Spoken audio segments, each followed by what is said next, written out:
अस्सलामुअलैकुम, welcome to report card. मैं हूं अफसा कोमल। सबसे पहले बात करेंगे पाक भारत ताल्लुकात से मुतालिक। पाकिस्तान की अमन की ख्वाहिश का भारत की तरफ से कोई खातिर खा जवाब नजर नहीं आ रहा। इमरान खान ने मोदी को और शाह महमूद कुरैशी ने भारतीय वजीर खारजा को खत लिखा जिसमें उनका कहना है कि हम बात करना चाहते हैं। ताहम भारत ने कहा है कि मोदी और इमरान खान की मुलाकात का कोई इम्कान नहीं है। इमरान खान ने मनसब संभालने पर मोदी को फिर मुबारकबाद देते हुए कहा कि कश्मीर समेत तमाम मसाइल का हल चाहते हैं। खित्ते में तरक्की, अमन और इस्तेहकाम के लिए एक दूसरे का एहतराम जरूरी है। मुज़ाकरात से ही अवाम को गुर्बत और अफलास से निकाल सकते हैं। वाज़े रहे, ये पहली मरतबा नहीं है जब भारत की जानिब से पाकिस्तान की जो मुज़ाकरात की दावत है उसको ठुकराया गया है।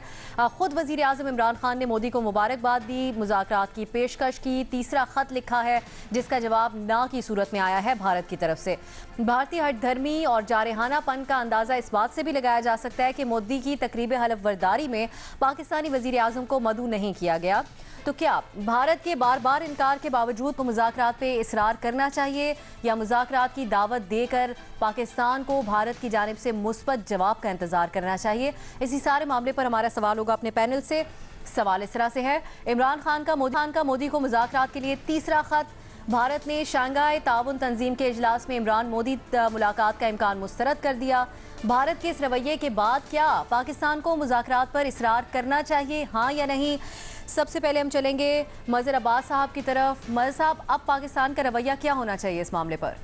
देखिए, पहले तो हमें चीज़ों को सही उसमें लेना चाहिए पर्सपेक्टिव में। जो भारतीय दफ्तर ख़ारजा का बयान है वो इमरान खान के ख़त से पहले आया है और वो बयान ये है कि कोई मुलाकात शेड्यूल्ड नहीं है।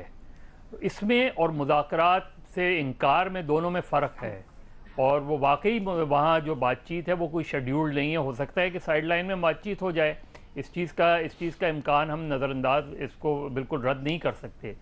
दूसरा, इमरान खान का ख़त है, उन्होंने टेलीफोन पे बात की, फिर उन्होंने एक फॉर्मल लेटर लिखा, एक मेरा ख्याल है एक गुडविल जेस्चर है और ये सिर्फ भारत के लिए नहीं है, ये दुनिया को भी बताने के लिए है कि पाकिस्तान मुज़ाकरात भी चाहता है, पाकिस्तान अमन का ख्वाह भी है और पाकिस्तान अगर भारत की तरफ से एक कदम बढ़ाया जाता है तो पाकिस्तान 2 कदम बढ़ाने को तैयार है। तो मेरा ख्याल है गुडविल जेस्चर है और पाकिस्तान को ये अंदाज़ा है कि इस खित्ते में अमन के लिए ये चीज़ कितनी ज़रूरी है। तो मुझे तो नहीं लगता कि हम जिस तरीके से क्वेश्चन इस वक्त फ्रेम हुआ है उस पैराए में उसे नहीं देखना चाहिए। ये बात ठीक है कि भारत में एक एक्सट्रीमिस्ट पॉलिटिक्स है, मोदी साहब को उस एक्सट्रीमिस्ट नैरेटिव पे बड़ा वोट पड़ा है, वो जीत कर आए हैं। कोई बहुत आसान नहीं होगा मुज़ाकरात शुरू करना, लेकिन उसके बावजूद पाकिस्तान की तरफ से और इमरान खान साहब की तरफ से ये गुडविल जेस्चर जो है इसमें मेरे लिहाज से कोई हर्ज नहीं है। कोई हर्ज नहीं है आपके ख्याल में साफ़ी साहब? लेकिन अगर भारत ये क्लियर कर चुका था कि शंघाई तंजीम का जो इजलास है उसके अंदर नहीं कोई मुलाकात है अभी तक, तो फिर दोबारा तर्जुमान दफ्तर खारजा ने बयान दिया कि हम चाहते हैं कि कोई मुलाकात हो। ये अगर अच्छा भी है ये जेस्चर पाकिस्तान की तरफ से, तो ये कैसा साबित होगा भारत के रवैये को देखते हुए? देखिए, सफारती ताल्लुकात बड़े कम्प्लेक्स मामलात होते हैं और इसमें हुकूमतों को बाज़ औक़ात बज़ाहिर अवामी ख्वाहिशात के बरक्स भी बहुत सारे इक़दामात उठाने पड़ते हैं और जो पॉपुलर नैरेटिव है उसके ख़िलाफ़ भी रियासतों को चलना पड़ता है और बल्कि ज़रूरी होता है बाज़ औक़ात। ये भी बात अपनी जगह पे दुरुस्त है कि इस वक्त दुनिया में अपनी पोजीशन को बेहतर रखने के लिए आपको अपने आप को अमन के ख़्वाहां और जंग से नफ़रत करने वाली एक स्टेट के तौर पर पेश करना होता है। लेकिन मेरे ख़्याल में उसके लिए काफ़ी कुछ हो चुका। पहले इमरान खान साहब प्राइम मिनिस्टर बने, मोदी ने सिर्फ मुबारकबाद दी, इन्होंने उनको जवाब में मुज़ाकरात की पेशकश की। उसके बाद भी ये पेशकश पाकिस्तान की तरफ से होती रही। फिर जब पुलवामा का वाक़या हुआ और इंडिया ने अटैक किया पाकिस्तान को, उस दौरान भी हमारी तरफ से ये कहा गया कि प्राइम मिनिस्टर उनको ढूंढते रहे, फ़ोन करते रहे, लेकिन वो बात करने को तैयार नहीं थे। अब उसके बाद अभिनंदन की वापसी और इसी तरह के दर्जनों इक़दामात पाकिस्तान ने किए जिससे अमन पसंदी का पाकिस्तान ने सबूत दे दिया। फिर अब जब मोदी वज़ीर आज़म बने तो एक मरतबा प्राइम मिनिस्टर का पैगाम, उसमें फिर उनसे मुज़ाकरात की दरख्वास्त, फिर उसके बाद अभी रिसेंटली हमारे वज़ीर ख़ारजा ने इंडियन वज़ीर ख़ारजा को ख़त लिखा है और उसमें उन्होंने मुज़ाकरात की एक बार फिर इस्तदा की है।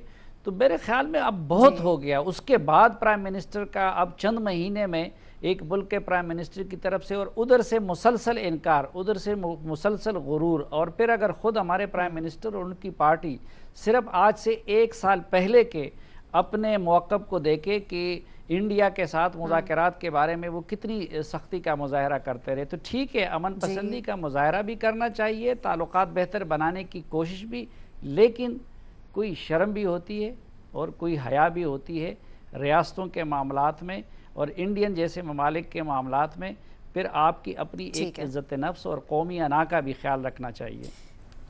सही, बिल्कुल आप नई एक ऑप्शन इसके ऊपर वाज़े तौर पे ले रहे हैं। महमल, आपके ख्याल में जिस तरह फ़ोन के ऊपर जो इमरान खान साहब ने बातें की, फिर उसके बाद ट्विटर पे बड़ा पॉजिटिव किस्म का उन्होंने मैसेज दिया, उसमें अल्फाज का चुनाव भी बेहतरीन था, ख़त भी अब लिखा है, अब इंतज़ार कर लेना चाहिए भारत की तरफ से किसी जवाब पे, या ये सिलसिला पाकिस्तान को जारी रखना चाहिए? देखिए अफ्सा, इसमें मैं ऑप्शन तो हाँ का लूँगी कि पाकिस्तान को तो बिल्कुल इसरार करना ही चाहिए और कोशिश करती रहना चाहिए अमन के लिए।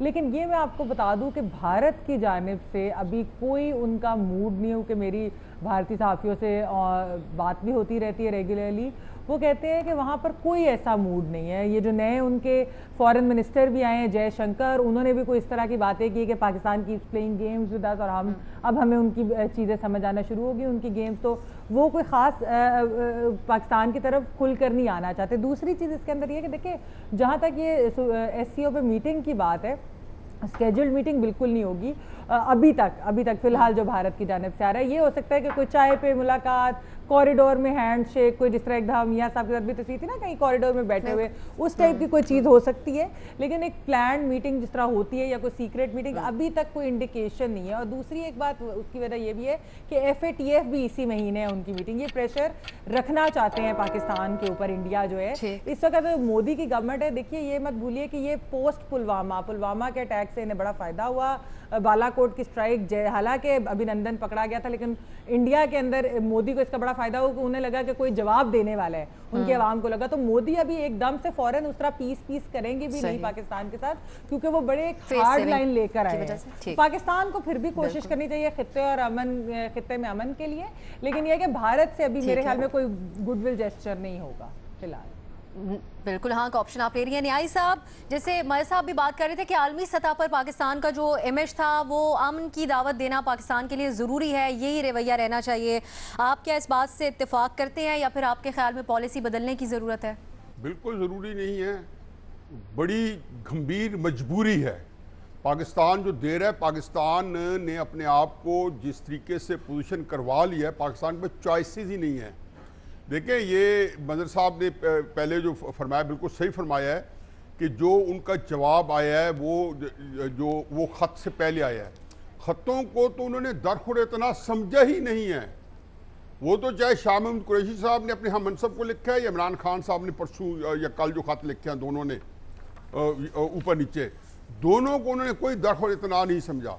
जहाँ तक उनका ताल्लुक है जी शंघाई में जाके इनकी मीटिंग नहीं होगी, तो वो जवाब है जो फॉरेन ऑफिस ने 3 दिन पहले 4-5 दिन पहले ये कहा था हमने, और हमें पता क्या इन बातें करने में क्या पड़ी है कि पता अगले दिन इंडिया एम्बेरस कर देगा।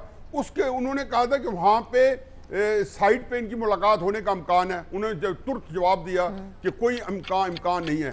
देखो, कश्मीरियों को, नहते कश्मीरियों को जिस बेमाना तरीके से दहशतगर्दी का निशाना बनाया गया है, हमें ये बात ज़ेबी नहीं देती थी। फिर पुलवामा के बाद कोशिश कर रहे हैं कि हमें तो ये चाहिए कि टेंशन किसी तरीके से ख़त्म हो जाए।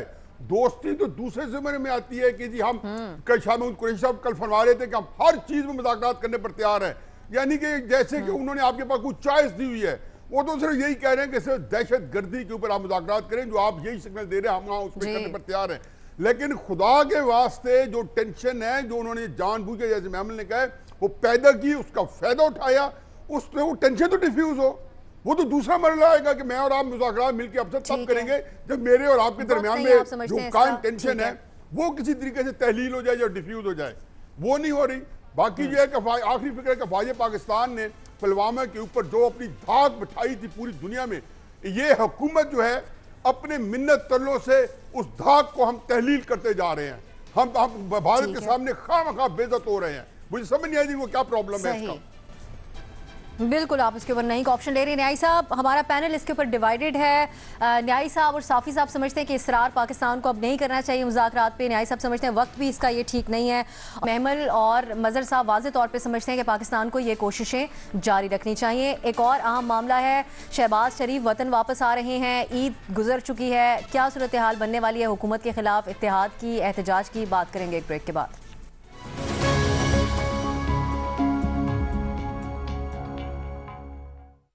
कायदे हिज़्ब इख्तिलाफ शहबाज शरीफ 9 जून को वतन वापस पहुंच रहे हैं। ज़राए के मुताबिक हमजा शहबाज एयरपोर्ट पर उनका इस्तकबाल करेंगे, जिसके बाद वो सीधा अपनी रिहाइशगाह मॉडल टाउन चले जाएंगे। ज़राए का कहना है कि कौमी असम्बली का बजट सेशन 10 जून से शुरू हो रहा है और इसमें शिरकत के लिए शहबाज शरीफ पाकिस्तान पहुँचेंगे।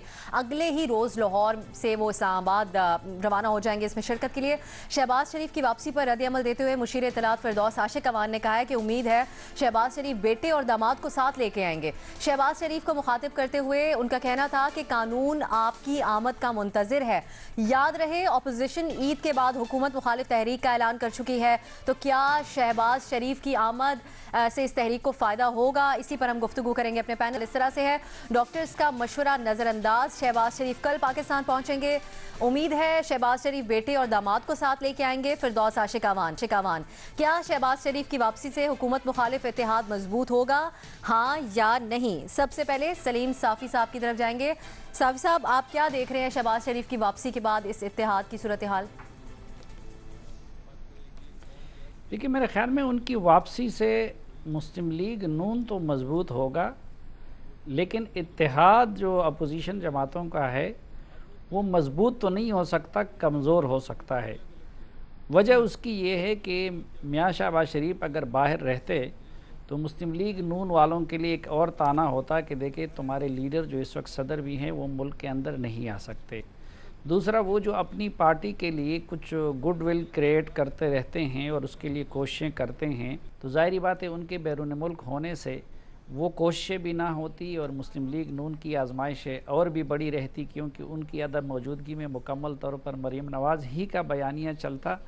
लेकिन उनकी आमद और मौजूदगी से अपोजिशन का इत्तेहाद इसलिए मजबूत नहीं हो सकता कि अभी तक अगर पीपल्स पार्टी मुस्लिम लीग नून पे एतमाद नहीं कर रही थी, या मौलाना फजलुर रहमान साहब नहीं कर रहे थे, या ANP जैसी जमातें, तो वो शहबाज शरीफ साहब के बयानिए की वजह से, और उन्होंने इसलिए एतमाद किया और ग्रैंड अपोजिशन के लिए कोशिश शुरू हो गई कि मरियम सामने आ गई। अब अगर शहबाज शरीफ साहब मैदान में दोबारा आते हैं तो अपोजिशन की उन जमातों को फिर एक खदशा लाहक हो जाएगा कि शहबाज शरीफ साहब फिर कहीं मफाहमत का रास्ता निकाल कर ग्रैंड अपोजिशन या उसकी तहरीक की रास्ते में रुकावट ना डाले। इसलिए मेरे ख्याल में उनकी आमद से इत्तेहाद मजबूत नहीं होगा, हो सकता है मुस्लिम लीग नून मजबूत हो जाए। न्यायी साहब, क्या आप साफ़ी साहब की इस बात से इत्तेफाक करते हैं? और दूसरा, बजट सेशन के अंदर क्या टफ टाइम मिलेगा शहबाज शरीफ साहब के वापस आने से हुकूमत को? मैं साफ़ी साहब की बात से जुज़ी तौर पर इत्तेफाक करता हूँ और इस जाविये से करता हूँ कि अपोजिशन और मुस्लिम लीग नून मजबूत भी हो सकते हैं और कमज़ोर भी हो सकते हैं। ये सारा डिपेंड करता है शहबाज शरीफ के अपने रवैये के ऊपर। देखिए, शहबाज शरीफ साहब हमारे बहुत अच्छे दोस्त हैं और मैं उनकी दिल से कदर करता हूँ, लेकिन उनका जो तरीक़ा सियासत है उसके बारे में मेरे बड़े बहुत तहफ़्फ़ुज़ात हैं। ज़ाहिर है वो उन्होंने अच्छा अपनाया हुआ है। उनके सामने एक मॉडल है मरियम नवाज़ का, जो कि किसी तौर पे भी स्टेचर के लिहाज से और सियासत में तजर्बे के लिहाज से किसी तौर उनके बराबर नहीं थी। मुस्लिम नून की बात कर रहा हूँ। क्या वजह है कि मुस्लिम मरियम नवाज़ जो है वो बिलावल के कंपैटिबल मुस्लिम नून की वो बिल्कुल जो है जिसको कहना चाहिए सरखेल बन चुकी हैं। ये वजह यह है कि उनका जो अग्रेसिव सियासत का अंदाज था वो उसने उनको यकदम जो है ना सारी मुस्लिम लीग की लीडरशिप पीछे रह गई है और मरियम नवाज इस वक्त बिल्कुल उभर के एक मुस्तनद लीडर के तौर पे सामने आ गई, जिसको मुस्लिम लीग नून के सारे लोगों ने यकसुई के साथ उसके ऊपर एक्सेप्टेंस किया है। इसमें लेसन है शहबाज शरीफ साहब के लिए भी कि इतने बड़े लीडर, इतना बड़ा तजर्बा, इतने बड़े एडमिनिस्ट्रेटर, जो कि एक हिस्टोरिकली पाकिस्तान के बेस्ट चीफ मिनिस्टर हैं जब से ये वजूद में आया है, और वो उनकी सियासत जो है इस वक्त पब्लिक में मरियम की सियासत से थोड़ी सी पीछे है। मैं कोई ये नहीं कहूँगा खिलाफ है, मुझे कि वो नैरेटिव है, बयानियाँ जो मरियम लेके फिर रही हैं। आगे ये है कि जी शहबाज शरीफ साहब आके बिल्कुल साफी साहब की बात ही को मैं आगे चलाऊंगा कि उन्होंने उस सियासत में अगर तो उन्होंने इससे सबक सीखा और एक एग्रेसिव सियासत की, और अगर सारी अपोजिशन एग्रेसिव सियासत की तो इत्तेहाद ऐसा होगा कि वो जो हिला के रख देगा। मेमल, ऑपोजिशन के पास बहुत सारा मवाद है, बहुत सी चीज़ें हुई हैं, पेट्रोलियम प्राइसेस हैं, बजट में भी बहुत सी चीज़ें आ जाएंगी, फिर ये सीनियर जजेस के खिलाफ रेफरेंसेस वाला मामला है, वकला इसके ऊपर भरपूर अभी एहतजाज कर ही रहे हैं, नैब चेयरमैन एंड मच मोर, और भी बहुत सारी चीज़ें हैं। तो आपके ख्याल में शहबाज शरीफ साहब किस माइंडसेट के साथ वापस आएंगे? देखिए अब इसमें खैर मैं नहीं का ऑप्शन लूँगी, मैं भी इसके अंदर नहीं का ऑप्शन लूँगी। जो वो वापस आएंगे वो इस वजह से भी आ रहे हैं कि एक तो तनकीद बड़ी हो रही थी कि शायद चले गए हैं, वापस नहीं आएंगे, फिर दूसरा बजट सेशन के लिए भी आ रहे हैं। लेकिन मेरा अपना ख्याल ये है कि अनफॉर्चुनेटली शहबाज शरीफ साहब के अंदर ना लीडरशिप क्वालिटीज़ नहीं है। ठीक है, जिस तरह न्यारी साहब ने कहा वो बहुत अच्छे एडमिनिस्ट्रेटर थे, वो बिल्कुल थे, लेकिन लीडर उनके भाई थे नवाज शरीफ साहब, तो और हैं भी। तो ये जो चीज़ होती है ना, शहबाज शरीफ साहब जब जाएंगे इस APC के अंदर, तो मुझे लगता है कि शायद एक तो बाकी जमातों को उनके ऊपर जो है वो इतना ज़्यादा ट्रस्ट नहीं होगा, उनकी अपनी जमात के अंदर मिसट्रस्ट है शहबाज शरीफ साहब की क्वालिटीज़ के ऊपर। उन्हें लगता है कि ये मुफाहमत की सियासत करना चाहते हैं किसी और के साथ जिनसे वो नहीं करना चाहते। मतलब मैं ये कोई PTI की बात नहीं कर रही। तो एक उनको लगेगा कि शायद ये रोड़े अटकाएं हमारे प्लान्स में, जो अपोजिशन का APC के बाद जो भी प्लान होगा, तो उस पर उनको लगेगा कि शायद शहबाज शरीफ साहब इस तरह की चीज़ करें, और हो सकता है कि वो इस तरह की चीज़ करे। उनसे बहुत बेहतर लीडर बजट सेशन वगैरह में भी शायद खाकान अब्बासी जो इकोनॉमी को समझते हैं, तो मेरे ख्याल में ज़्यादा स्पीचेस उनको करनी चाहिए। अलबत्ता आई थिंक कि शहबाज शरीफ साहब का कोई उनके आने से कोई फ़ायदा नहीं होगा इस इत्तेहाद को, नुकसान नहीं होगा, फ़ायदा भी नहीं होगा।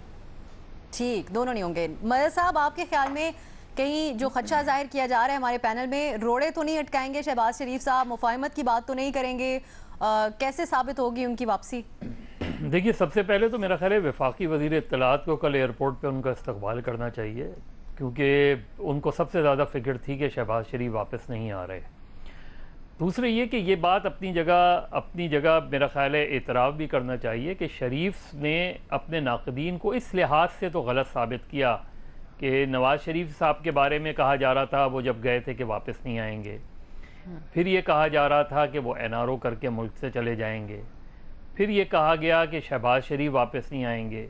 तो इस हद तक तो कम से कम शरीफ ने उन लोगों को गलत साबित किया कि जो ये कहते थे, और जाहिर है उसका एक बैकग्राउंड था कि 2000 में जो डील हुई थी और उसके तहत जो चले गए थे 10 साल के लिए मुल्क से बाहर, तो उसके अगर उस तनाजुर में या पस मंज़र में देखें तो ये बात समझ में आती थी। और अब भी बहुत से लोगों को ये शक है शहबाज शरीफ के बारे में कि वो आ रहे हैं तो इस मूवमेंट को, मुस्लिम लीग नून को थोड़ा सा डिस्टेंस रखेंगे। मेरा ख्याल है, देखिए इस वक्त तहरीक में सिर्फ एक आदमी संजीदा है और वो मौलाना फजलुर रहमान। उन्होंने अपनी तैयारी भी की हुई है, उनके कुछ रहनुमाओं से मेरी बात हुई है कि उन्होंने मरकज़ी शूरा में पूरा अपना एक प्लान भी पेश कर दिया है कि वो किस तरीके से और क्या प्लान करने जा रहे हैं इस्लामाबाद में। बाकी लोग तो उनको बैकअप कर रहे हैं, बैकअप सपोर्ट में। तो इस लिहाज से अगर अपोजिशन के ऑल पार्टीज़ कॉन्फ्रेंस होती है और उसमें कोई इस तरह का लाएमल तय होता है, तो शहबाज शरीफ की प्रेजेंस से फ़ायदा ये होगा कि वो जो तनकीद थी अपोजिशन पे कि उनके एक लीडर चले गए हैं और बाकी लीडर NRO कर रहे हैं और ये मुस्लिम लीग नून जो है NRO कर रही है और शरीफ चले जाएंगे, तो अपोजिशन को कम से कम उस लिहाज से अब ये इस तनकीद का शायद सामना नहीं हो। अब शहबाज शरीफ आके क्या करते हैं ये बड़ा इंपॉर्टेंट है। ये याद रखें कि 2000 में जो डील हुई थी उस डील में शहबाज शरीफ शामिल नहीं थे और शहबाज शरीफ ने उसको रेजिस्ट किया था आखिर वक्त तक। वो आखिरी आदमी थे जिनको ज़बरदस्ती एयरपोर्ट पहुंचाया गया था। तो इस लिहाज से उनका एक जो इमेज है वो बिल्कुल मुख्तलिफ है। और ये बात सही है कि वो स्ट्रीट पॉलिटिक्स के हामी नहीं हैं, वो स्ट्रीट एजुटेशन की तरफ अवॉइड करते हैं। लेकिन इस वक्त जो सिचुएशन है उसमें शहबाज शरीफ के वापस आने से अपोजिशन को इस हद तक फ़ायदा होगा कि जो एक तनकीद अपोजिशन पे हो रही थी कि उनका लीडर ऑफ द अपोजिशन गायब है, वो तनकीद कम से कम उसको ज़ायल करने में अपोजिशन कामयाब होगी। सही, फ़ायदा ज़रूर होगा आपके ख्याल में अपोजिशन को। इसका हाँ का ऑप्शन आप ले रहे हैं, 2 हाँ 2 नहीं के ऑप्शन सामने आए हैं। बहुत अहम होगा इस हवाले से, हुकूमत बजट पेश कर रही होगी, शहबाज शरीफ की वापसी भी अहमियत की हामिल है, लेकिन ये देखना होगा कि वो किस सोच के साथ वापस आए हैं। और बिलावल भुट्टो ने भी सर जोड़ लिया है, सेंट्रल एग्जीक्यूटिव कमेटी का इजलास होने जा रहा है, इसमें अहम मुशावरत की जाएगी। देखते हैं आने वाले दिनों में क्या होता है। एक और अहम मामला, बात करेंगे एक ब्रेक के बाद।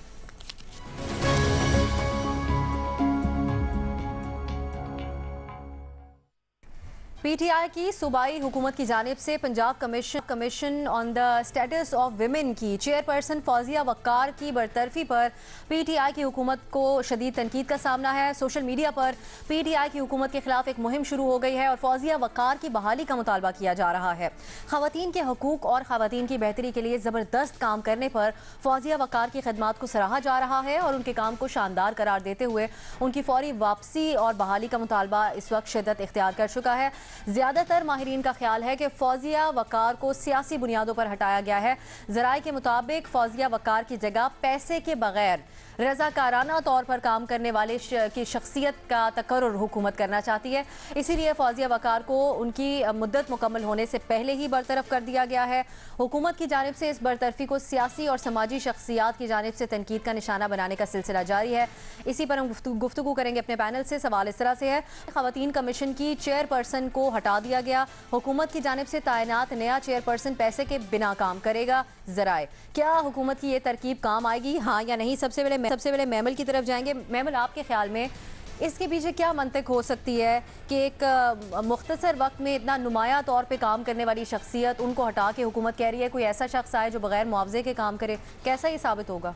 देखिए, अब से पहले तो मैं इसमें नहीं का ऑप्शन लूँगी और मैं बिल्कुल इस चीज़ को बड़ा कंडेम करूंगी कि जिस तरीके से पीटीआई की गवर्नमेंट ने फौजिया वकार को हटाया है। शहजादा इरफान साहब की एक बड़ी अच्छी story the news on Sunday में छपी है, जिसके अंदर उन्होंने इनकी जो इन्होंने काम किए हैं वो उन्होंने गिनवाया। मतलब इन्होंने जेंडर मैनेजमेंट इंफॉर्मेशन सिस्टम इन्होंने लॉन्च किया, हेल्प डेस्क सेटअप किए 700 से ज़ायद पुलिस स्टेशन में औरतों के लिए।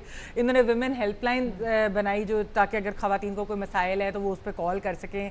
इन्होंने उसके अलावा फ्री लीगल एड औरतों को देने की इन्होंने वो भी काम एक स्टार्ट किया। सेक्शुअल हरासमेंट, बाकी चीज़ों के ऊपर, डोमेस्टिक उसके ऊपर अब्यूज़ के ऊपर काम किया। ट्रांजिशनल होम्स जो होते हैं, जो दारुल अमन में या वहाँ जाने से पहले वाले होते हैं, वो भी उन्होंने किया।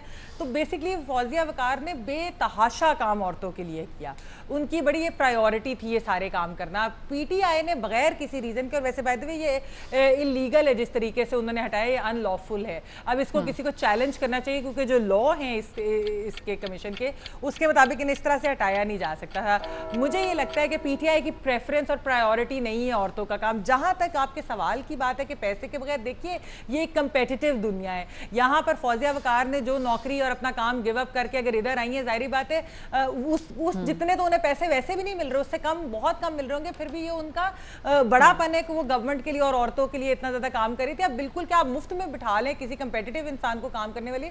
ये वही बात है जिस तरह साकिब निसार ने पीकेएलआई में किया था डॉक्टरों के साथ, के बाहर से आके इतनी तनख्वाहें लेते हैं। ये इस तरह की एटीट्यूड अगर पीटीआई का रहा, वो उसे छुपाने की कोशिश करें। उन्होंने सारी नून लीग के अपॉइंटेड लोगों को, जो अच्छे कंपेटिटिव काम करने वाले लोग थे, सबको हटाया है, गलत तरीके से हटाया है। और औरतों की कमीशन उनकी प्रायोरिटी नहीं है। केपी के अंदर अभी भी चेयरपर्सन नहीं है औरतों की कमीशन का। तो ये बता दे, पीटीआई जो बड़ा बोलती है विमेन एम्पावरमेंट के बारे में, मान जाए कि असल में हम कोई विमेन एम्पावरमेंट पे काम नहीं करना चाहते और हम नहीं चाहते कि काबिल लोग काम करें। और ये जो है ये इस तरह ये वैसे नहीं हो सकता, चैरिटी का काम इस तरीके से नहीं है। ये काम है प्रॉपर, जिसके ऊपर मेहनत लगती है, टाइम लगता है, अपने रिसोर्सेज और सब कुछ एनर्जी देनी पड़ती है। तो आई एम वेरी डिसअपॉइंटेड कि ये पीटीआई की गवर्नमेंट ने फौजिया वकार जैसी बंदी, जो कि बिल्कुल भी कंट्रोवर्शियल नहीं है और उनका बहुत औरतों के हकूक के लिए काम है, उनको इस तरह हटाया। बड़े अफसोस की बात। सही, बिल्कुल नहीं का ऑप्शन आप ले रही है। मगर साहब, महमल ने बताए बहुत सारे उनके इकदाम जिनमें सर फहरिस्त कहा जाता है खवातीन से मुतालिक जो हेल्पलाइन भी उनकी है वो बहुत साजगार साबित हुई है। खवातीन उस पर अपनी शिकायतें भी दर्ज कराती रही हैं। अगर ये नून लीग की लगाई हुई शख्सियत थी, इस वजह से सियासी बुनियादों पर हटाया गया है, तो ये बात फिर कहाँ तक पहुँचेगी?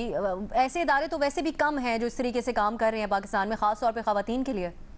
देखिए, पहले तो एक बग़ैर तनख्वाह के काम कर रहे हैं, ये बहुत से लोगों का सुना है। मेरी ये बात समझ में ही नहीं आती। या तो ये कि क्या आप फाइनेंशियली बहुत साउंड हैं कि जिसकी बिना पे आप बग़ैर पैसे के काम, कोई बग़ैर पैसे के आप काम करें, बग़ैर पैसे के काम करना से मुराद क्या होती है इस चीज़ में? एक तो आप पर्सनली आपका कमिटमेंट होती है, उस कमिटमेंट के लिए आप काम करते हैं। बहुत से लोग इस तरह के काम करते हैं, इस अपनी जैसे डॉक्टर्स हैं, बहुत से कुछ डॉक्टर्स ऐसे हैं जो अपनी प्राइवेट क्लिनिक्स को ख़त्म कर देते हैं और जाके काम करते हैं अपने उसमें। उस तरह की कोई चीज़ है, मतलब कोई रीज़न नहीं लग रहा उनको हटाने का, कोई सॉलिड रीज़न नहीं दिया गया। मुझे तो ये बहुत पर्सनल सा मामला लग रहा है कि कोई पर्सनल एनिमिटी है या कोई पर्सनल चीज़ है जिसकी बिना पे उनको हटाया गया है, क्योंकि अदरवाइज़ उनके काम, ये नहीं कहा गया कि उनके काम से कोई शिकायत है, ये नहीं कहा गया कि वो काम नहीं कर रही थी। ये अजीब सी मंतक दी गई है कि जी कोई ऐसा आदमी आए तो फिर ये जितने पीटीआई के एमएनएज एमपीएज हैं ये सब ऐलान कर दें कि हम ये जो तनख्वाहें बढ़ाई जाती हैं, अलाउंसेस बढ़ाए जाते हैं, हमारे अलाउंसेस ना बढ़ाए जाएं, हम जो तनख्वाह हमें पहले मिल रही थी हम उसी तनख्वाह पे काम करेंगे, या ऑनररी तौर पे अपने आप को पेश करें, ऑनररी तौर पे काम करें उस चीज़ में, अपना साइड जो उनका भी जॉब है या बिजनेस है वो कंटिन्यू करते रहें। ये बिल्कुल भी इससे ये काम सफ़र होगा और गालिबन शायद मकसद भी यही हो कि वो जिस तरीके से काम कर रही थी वो उस तरीके से वो काम ना हो। और पीटीआई के अंदर एक बहुत इस वक्त टसल चल रही है एक ऐसे तबके की कि जो मॉडरेट है और एक ऐसे तबके की जो कंजर्वेटिव है। कंजर्वेटिव और मॉडरेट के दरमियान एक टसल पीटीआई के अंदर बड़ी शिद्दत से चल रही है उसमें, और लगता है कि ये जो इक़दाम हुआ है इसमें मुझे लग ये रहा है कि ये जो कमीशन है इसको बेसिकली या तो तहलील कर दिया जाएगा उसमें, और या ये कि बिल्कुल एक तरीके से नॉन फंक्शनल होकर, और ये बड़ी नुकसान की बात होगी। ठीक है, पंजाब की ख़वातीन के लिए नई का ऑप्शन आप ले रहे हैं। न्याई साहब, वैसे क्या इतना गैर ज़रूरी है ख़वातीन के हकूक़ के लिए काम करने वाले इदारे कि वहाँ पे हम ये ऐसी शख्सियत को लगाना चाह रहे हैं जो मुआवजा ना ले, बग़ैर मुआवजे को कोई किस तरह काम कर सकता है? आप क्या समझते हैं? अब सब पहले तो मैं कहता हूँ कि थोड़ा सा अगर सवाल को रीएडजस्ट कर दिया जाता तो उसमें क्लैरिटी आ जाती कि और ज़्यादा डिस्क्रीट होता कि क्या फौजिया वकार को बहाल कर देना चाहिए, तो मेरा बिल्कुल डेफिनेट जो हाँ का जवाब है उसमें भी क्लैरिटी होती कि बिल्कुल उनको देख उसके, क्योंकि हम इसी को डिस्कस कर रहे हैं कि उनका हटाना जो है, चूँकि मैं ज़ाती तौर पर समझता हूँ कि सही नहीं है। देखें, ये महमल ने बात की, न्याई साहब हुकूमत ये कहती है कि मुल्की खजाने की सूरत हाल अच्छी नहीं है, इसलिए हम इस तरह के मैं उधर ही आ रहा हूँ, मैं उधर यही हम जानना चाह रहे हैं। कल को कोई 2-3 और खबरें भी ऐसी आ जाएं। मैं उधर ही आ रहा हूँ। पहली बात तो ये है कि पहली क्लियर हो गई कि इनको हटाना जो है वो जायज़ नहीं है। महमल ने बात की है PKLI की और ये जो कमीशन की बात की है। देखें, डॉक्टर सईद अख्तर साहब जो थे वो उनका पैशन था, 12-14 लाख रुपए तनख्वाह ले रहे होंगे, लेकिन वो करोड़ रुपए महीने का कमा रहे थे, लेकिन वहाँ वो तनख्वाह से ज़्यादा उस पैशन पे आए थे। फौजिया वकार का ये पैशन है, तनख्वाह उसके लिए सामने नहीं थी। फिर दूसरी बात यह है कि किसी क्रोनी को लाना होगा, किसी अकबर परवी को करना होगा, क्योंकि इस असूल के तहत जैसे मज़हर साहब ने फरमाया है, ये इनका आजमूदा तरीका वारदात तहरीक इंसाफ का, ये 5-10 दफ़ा अप्लाई कर चुके हैं। किसी दौरी शरीयत वालों को इंडेक्ट करते हैं तो कहते हैं जी तनख्वाह नहीं लेगा, फिर उसके बाद असल इन्होंने किसी क्रोनी को वहाँ पे एडजस्ट करना है और उसको लेके आना है, और काबिलियत उसकी हो या ना हो। PKLI का बेड़ा गर्क हो चुका है, सारे हेल्थ इंस्टीट्यूशन ख़त्म हो रहे हैं, जहाँ पे उधर KP के अंदर डॉक्टर नौशवा बरकी ने उसकी ईंट से ईंट बजा दी है। ये सारे वो क्रोनीज हैं या करबा परवरी है जो ये जाके बगैर तनख्वाह के ठोसते हैं, लेकिन पाकिस्तान को अरबों रुपए का नुकसान पहुँचा रहे हैं। अगर इस कमीशन ने काम ही नहीं करना तो फिर बंद कर दें। मतलब एक 5-4 लाख रुपए की तनख्वाह बचाना जो है वो आपके लिए अहम हो गया है, और उसके ऊपर जो 1 अरब रुपए का जो पूरा कमीशन बना हुआ है जो सारे साल खर्च करने हैं, वो आप उसका बेड़ा गर्क करने के तुले हुए। इससे ज्यादा ये कोई बनारसी ठग हैं, ये कोई नालायक हैं, ये फ्रॉडिये हैं, ये नाइल में है, हिक्का मिल में है, ये कम से कम इसका तयन किसी रिपोर्ट कार्ड में कर लेंगे हुकूमत है क्या। ये ठगों की है, मुनाफिकों की है, बेड़ा गर्क करने की है। और आखिरी बात कि जो लिबरल्स है और जो कंजर्वेटिव है ना, मदर साहब की बात, हजूर ये दोनों आराम से साइड बाई साइड चल रहे हैं। जहाँ पर मुनाफिकत होती है वहाँ कोई दूसरे से अनकंफर्टेबल नहीं होता। उनका भी निज़ाम चल रहा है, उसी के अंदर उनका निज़ाम उसके अंदर चल रहा है, और बिल्कुल वो भी आराम से और वो भी आराम से। न्याय साहब, नई का ऑप्शन आप ले रहे हैं। साफी साहब, ये फौजिया वकार साहिबा जो हैं वो 2020 के अंदर रिटायर होना है उन्होंने, तो क्या वो चैलेंज कर सकती हैं ये जो हुकूमत की तरफ से इकदाम किया गया है? और इस पर भी ज़रूर कमेंट कर दीजिएगा कि तनख्वाह के बगैर कोई किस तरीके से कमिटेड हो के काम कर सकता है आपके ख्याल में? देखिए, मैं फौजिया वकार साहब के काम से भी वाकिफ़ नहीं हूँ और उनके इस मामले से भी ज़्यादा वाकिफ़ नहीं हूँ। इस मामले में जो महमल की मालूमात है और उसकी राय है, मैं उस पर एतमाद भी करता हूँ और उससे इत्तेफाक भी करता हूँ। बाकी यकीनन जिस तरह ये लोग बता रहे हैं तो उनके साथ ज़्यादती हुई है तो वो रुजू कर सकती है अदालत से। जो तनख्वाह न लेने वाला मामला है, देखें ये जो इस तरह के मनासिब होते हैं ना, इसमें तनख्वाह एक बहुत सानवी चीज़ बन जाती है। देखिए, जो बंदा MNA MPA बनता है तो वो तभी बनता है कि या वो ख़ुद करोड़ों अरबों रुपए खर्च करता हो या उसके लिए कोई खर्च कर सकता हो। तो फिर ये कोई बड़ी बात नहीं है कि वो बंदा तनख्वाह लेता है या नहीं लेता। असल चीज़ उसका वो इख्तियार होता है। वो अगर ख़ुद वहाँ पे चंद लाख रुपए की या चंद हज़ार रुपए की तनख्वाह नहीं ले सकता, लेकिन उसके कलम में वो लाखों करोड़ों को इधर उधर करने की ताकत आ जाती है। और फिर ये अगर इतनी बड़ी एजाज़ की बात है, इतनी बड़ी एजाज़ की, और तमाम गुनाहों का कफ़ारा सिर्फ ये बन जाता है कि बंदा तनख्वाह नहीं ले रहा है, तो नवाज़ शरीफ साहब ने भी तो बतौर वज़ीर आज़म अपनी सारी तनख्वाह कभी एक भी जेब में नहीं डाली। फिर ये लोग उनके ख़िलाफ़ क्यों थे? फिर क्या उनके नवाज़ शरीफ की तमाम गुनाहों का कफ़ारा ये एक चीज़ बन जाती है कि उसकी तनख्वाह? असल चीज़ ये है कि आप मेरिट पे लोग लगाते हैं या नहीं। आप मेरिट पे बंदा लगाएं जो अपने इदारे को बेहतर करें।